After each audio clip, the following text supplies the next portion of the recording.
You know, there's a difference between Christianity and Marxism. And this is important because our nation, once Christian, is becoming increasingly Marxist.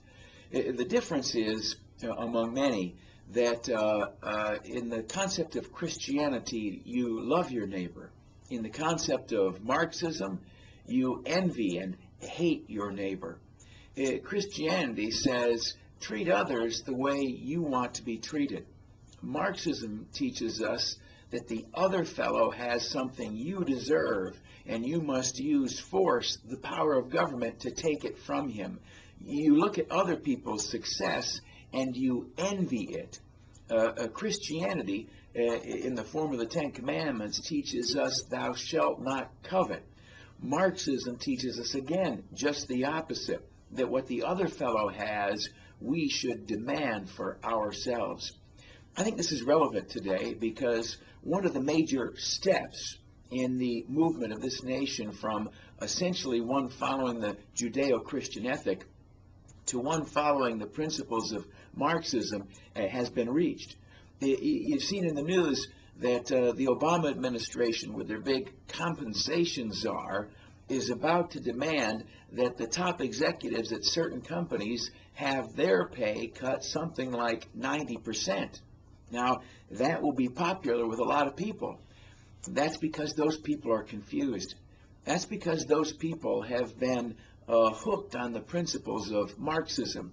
Somehow we are supposed to hate people who are successful. If someone has gone into business, if they have built themselves up in that field, if they have earned for themselves a paycheck larger than yours, well, then we are supposed to perceive them as evil, and we are supposed to tear them down. Now, the government's position is going to be these big businesses pay their people too much, and so the power of government must restrain them. We're going to reduce their wage 90%. And I guess all of us who make less than that, and that's certainly me, and I bet you there's a good chance that you, all the rest of us are supposed to, I guess, squeal with delight. But here's the deal. In the civil rights era, it was repeatedly said that I am only as free as my most oppressed neighbor. And that is true whether my most oppressed neighbor is socioeconomically down here or if my neighbor is socioeconomically up here.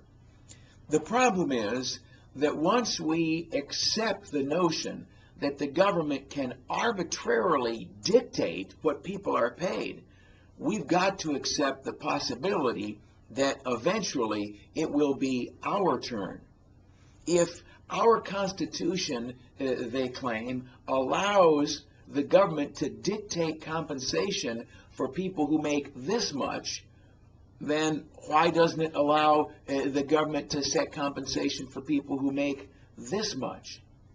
The fact is, our Constitution allows no such thing. Nowhere is the federal government empowered to do this, and everywhere the American people should be up in arms over that.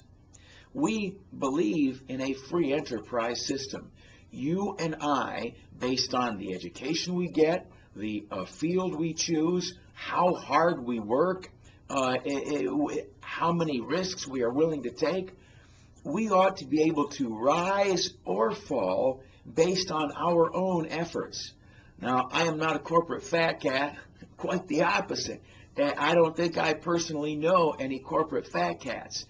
I am, however, an American, and Americans are supposed to be free, and Americans cannot silently stand by while the government changes the rules to increase its power and decrease our liberty. Please do not give in to the Marxist tendency to rejoice in this government squashing of others. Be motivated by something nobler than envy of other people's success and a desire to get revenge.